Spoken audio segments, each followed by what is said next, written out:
This is Alec. And this is Jack. Welcome to another episode of Smith and Scholar. Smith and Scholar is a multimedia project dedicated to promoting and encouraging young men to pursue and live the good life.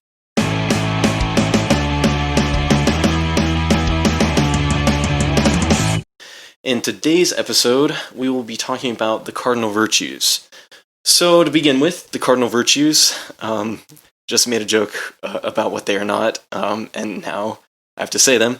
It is prudence, temperance, justice, and fortitude, usually listed in that order.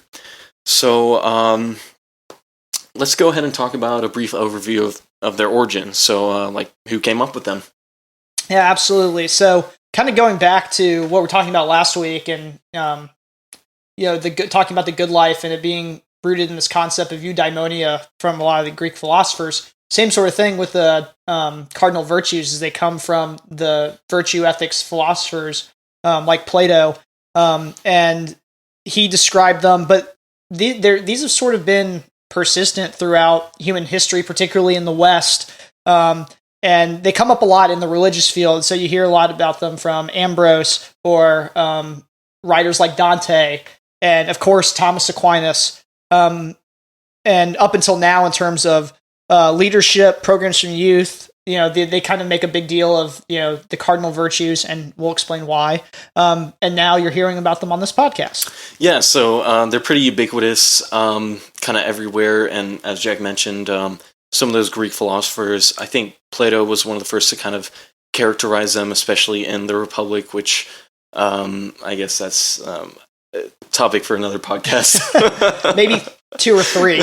Maybe 17. Or 5. Okay, so this next part, why are they called the cardinal virtues? So cardinal might make you think of like a red bird or a church official, in their little red garments, but that only partially explains the terms.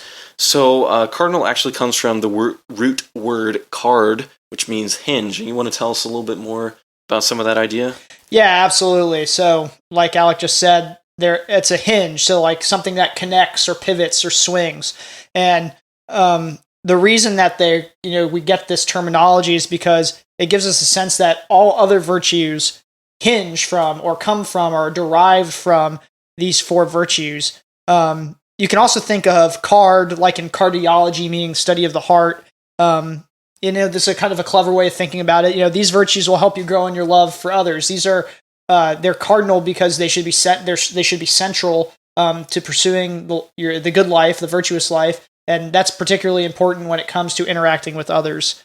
And then you also mentioned kind of the cardinal directions. Right? Yeah, absolutely. Yeah, so I think that's another good way of thinking about it is when you look at a compass and we know the cardinal directions are north, south, east, and west. They're kind of the primary directions. They point you in the right direction. I think you can kind of think about the virtues in the same way, and actually they're cardinal directions because all other directions hinge off of north, south, east, and west in the same way that all virtues hinge off of prudence, temperance, justice, and fortitude. Yeah, so again, why red birds, why gowns worn by church officials? So again, it's the heart that's pumping blood and to give this red imagery. And so it keeps you alive and functioning. That's what the heart does. And then that's another way to think of the cardinal virtues. It keeps the blood flowing and gives us life, especially as we're trying to live the good life. So we have a little bit of kind of their history and kind of where they're coming from as far as the etymology and some ideas about where they might lead us as we kind of explore them. But why exactly are they important? Yeah. Again, it goes back to everything we've been talking about in that living the good life is about cultivating virtue and the cultivation of virtue being central to the living a good life. And if we're going to be focusing on cultivating virtue, it's important to focus on the virtues that are the roots of all other virtues. And, we want these virtues that we understand as cardinal or hinge virtues from which all others are derived. Again, they should be at the forefront in the development of living virtuously. So maybe this next question has already been answered, but are they still relevant today? No. I'm just kidding. Of course, they're still relevant in even more than I think 2,000 years later, because we live in, think about it, for the most part, most societies, particularly in the West, and even in the East and the Orient, have always been pretty homogenous, you could say. And now we live in a world in which people come from all sorts of different backgrounds, cultures, understandings of the way that life should be. And so I think living virtuously is even more, it should be even more at the forefront of our mind today. It may be even more important because there's just so many different understandings of the way in which you should live life. And, just going beyond that, I think, sometimes you in the future, when we take each of these cardinal virtues one by one, you might think, or even in the brief descriptions we're going to give, you might think, oh, I wish my kid's sister or, my roommate lived out these, virtues or exemplified the characteristic. So you might, it's at the forefront of our lives every single day. But even if you don't see that, they're still relevant because, we hope that you do. We hope that you interact with people on a daily basis. And in doing so, you should be doing our best to be our best with that person, to be living and exuding virtue and interacting with them virtuously. And doing that, whether it's by working on one of these cardinal virtues or in working on a virtue that stems from one of the cardinal virtues. Yeah, so I think it's really important, that idea of community, because if you're not living your best, or if you're kind of living what we mentioned too, the easy life, then there's going to be a lot of conflict with the people that you interact with or the people that you see or live with on a day-to-day basis. So really, as Jack mentioned, as you mentioned, they are really important nowadays, because I think on the other aspect is we interact with people a lot in a lot of different ways, whether it's through text message or Zoom or Teams or whatnot.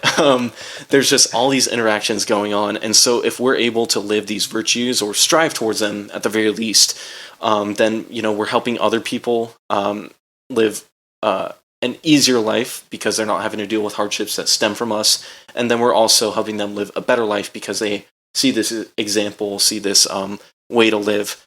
So yeah, I do think it's relevant today. And again, with that kind of silly answer at the beginning, it is relevant. Yes. Let's just clear that up. Yes, it is very relevant. Yeah.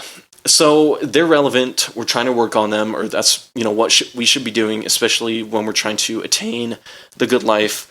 And as we mentioned, they're the hinge. So all these other virtues may stem from them. But does that mean that I have to master them before I can move on to other virtues? Or is there some sort of balance? No, I don't think so at all. Although other virtues stem from these four, and even in some thinkers' minds, you have to develop prudence before you can develop the other virtues, prudence being what they call the mother of all virtues. It isn't necessary to master these before working on others. It may actually even be a bit of a misleading way to think about working towards virtues, this understanding of mastering them, because we're human beings, we have our imperfections. You never may actually master a virtue in a sense that you are always fully living it, but we think that you should rather always be striving towards achieving it and being, prudent at all times, being temperance at all times. That's sort of the way which I think you probably agree the way in which we should look at understanding how to attain or live out these virtues. Yeah, I think putting it in the kind of mindset of mastery is a bit presumptuous, because you're expecting, I have the ability to be achieve perfection of this one characteristic, which maybe you're a good example, or you exemplify it in many different ways, but actually achieving mastery or perfection, maybe you're lacking a little bit of humility if you think that. So Jack, you did mention some of these virtues by name, which we mentioned at the very beginning. So I'm going to go ahead and give a brief overview of each of them, and then maybe get a little more personal about kind of our thoughts about them. Absolutely. And again, these are just brief overviews because we're going to go in much more depth in some future episodes. In fact, each of these will have their own episode because we think they're that important. And I think it's funny because 2,000 years later, people are still talking about this. We're just confining it to one episode when it really could be, again, 15, 20, 30. Its own podcast. Yes. There could be a Prudence podcast. Copyright it right now so nobody else could take it. Okay, so yes, prudence to begin with. Again, Jack mentioned it's the mother of all virtues. It's often the first and most important of the cardinal virtues. And broadly put, it's right reason. But that doesn't quite give it justice Get it? Okay, and then moving on to temperance. This virtue focuses on moderation. And again, brief overview. None of these are the complete explanation. Justice, we can describe justice as getting what is deserved. And then finally, fortitude. Fortitude is the ability to handle adversity. So now that I mentioned them briefly, think about them yourselves. Which ones are you most interested in? Maybe which one kind of reaches out a little bit more to you. So think about that, because Jack and I are about to say which ones are our favorites and why we're most interested in talking about them. So we'll give you 5 seconds, or you can pause. And we're back. So, Jack, which of these are your favorite, or, which ones are you most interested to talk about? Yeah, absolutely. I like them all. But I think my personal favorites, and I think they might be yours too, are prudence and justice. And I think prudence, because as we've already discussed, it's kind of a part of all the other virtues. Like, you can't, prudence is, as you said, broadly put, right reason, but using that right reason to do the right thing at the right time, for the right reason. And so it's kind of a part of all the other virtues. So if you're missing prudence, you don't exactly encapsulate the entirety of that other virtue that you're trying to achieve.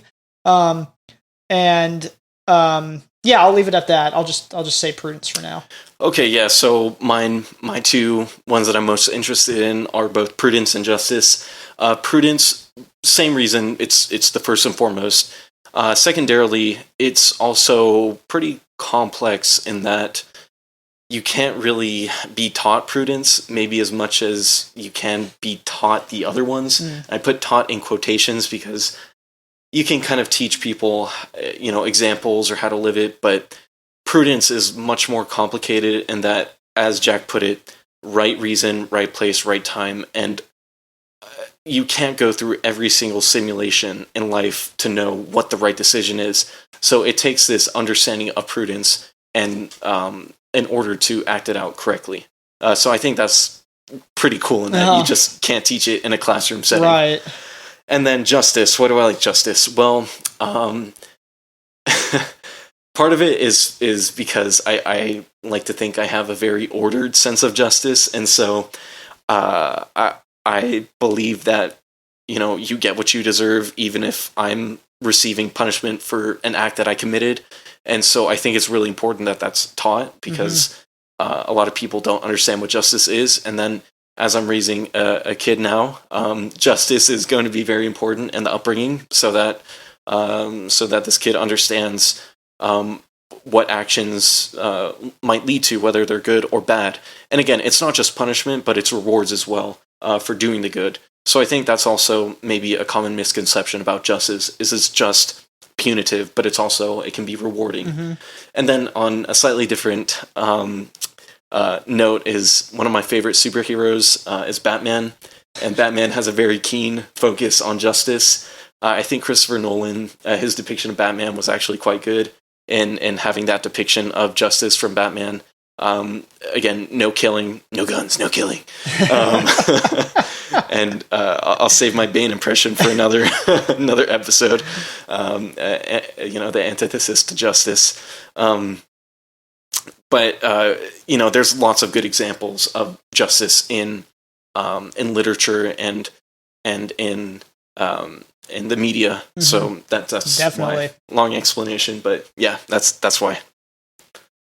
Okay, and then the next part is kind of which of these virtues do we think are needed most in the world nowadays? Yeah. So being a lawyer, being very focused on trying to understand what is just, why is it just, how do we achieve just outcomes for people who have grievances to be filed, that sort of thing. I think justice is sort of always a focus for me and at the forefront. And I actually think it is a virtue that is most needed these days.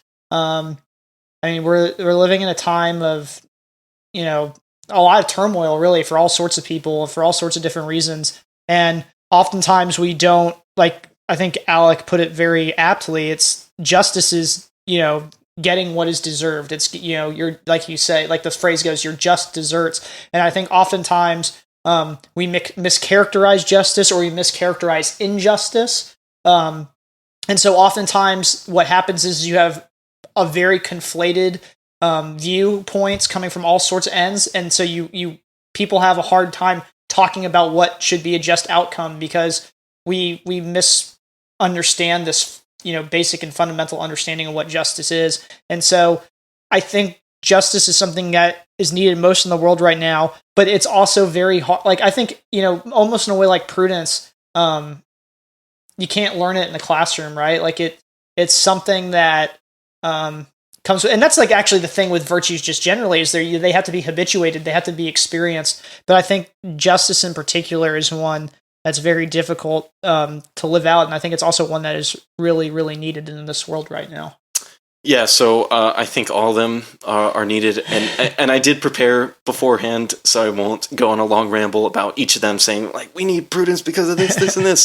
So prudence, because I think we need more wisdom in choosing right actions, doing what's right for ourselves, for others, for leaders in the countries, and just, again, being overall more wise in the decisions that you make, having better decision-making. As far as temperance goes, I think we're a culture of decadence. We like to indulge in lots of different things, whether it's good or bad. But the overindulgence, I think, is pretty rampant, especially in a consumer culture. So I think temperance is needed in that realm. Justice, again, Jack, you pointed on lots of different things in there. But again, this idea of people don't know what's right and what's wrong, and they don't want to deal with the consequences. I think that's a really big, important thing, is that no matter what you do, you have to deal with the consequences eventually. And people would rather have indecision kind of lead their life, which leads to the last one of fortitude. Do people have backbones anymore? Do people stand up for what they believe in? And so this kind of return to kind of courage, fortitude, making a decision, which requires prudence, justice to be able to deal with the outcome, fortitude to choose the hard decision, and then I don't know how to fit in temperance into this, other than just not overindulging in maybe the decision making process. So yeah, to sum up, we gave short descriptions, kind of where the cardinal virtues are coming from. What we said in no way covers them completely, nor gives them justice. Our little tidbit of why we like them or why we think they're needed might give you a little bit more information about them if you weren't familiar with them before. But 3 words can't adequately describe what they were, like saying right reason or get what you deserve. So in the future, we are going to be having separate podcasts for each of these. And the idea is that, again, because they're the cardinal virtues, we're giving a good basis for which to move forward with this podcast, living the good life, living the virtuous life. And so having these, I think, will really help. Jack, any closing comments? No, I think we're really looking forward to being able to take each of these on one at a time, really think about them, and talk about why they matter and why we think they should matter to you. All right, sounds good.